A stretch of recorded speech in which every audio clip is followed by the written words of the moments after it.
Yung 29%, I don't see them naman na sasabihin nilang ayaw nila sa Marcos at ayaw nila sa Duterte. Ayaw nila sa ano.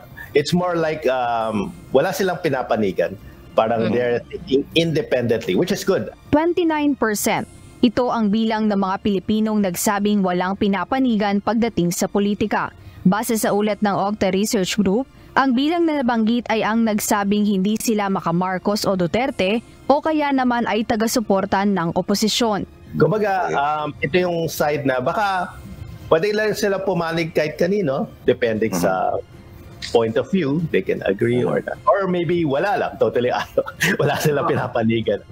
Samantala, nakakuha ng 31% sa political preference ng mga Pilipino si Pangulong Ferdinand Marcos Jr. at kanyang administrasyon. Ayon kay Octa Research Fellow Dr. Guido David, hindi ibig sabihin nito ay pro-Marcos talaga ang kabuuang bilang na ito dahil maaari ring ang lumabas sa survey ay sang-ayon lang sa kasalukuyang administrasyon.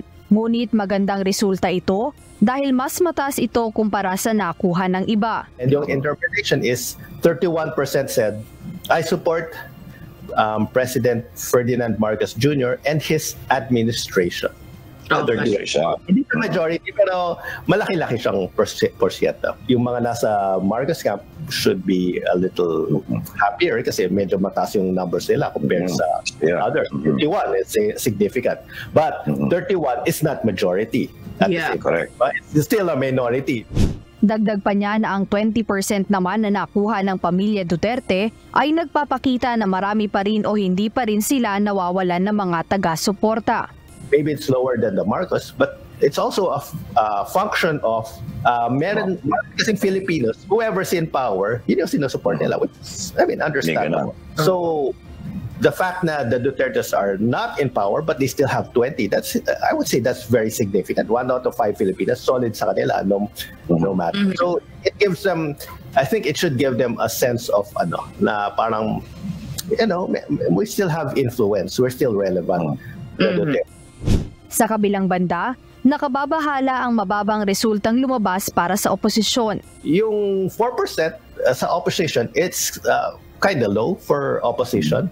So whoever's in the opposition, I would be, a bit concerned for their political future because, they're not very relevant.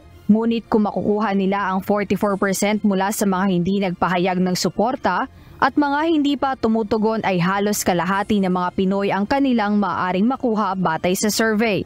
At the same time, meron 29% na undecided and another 15% who did not answer the question.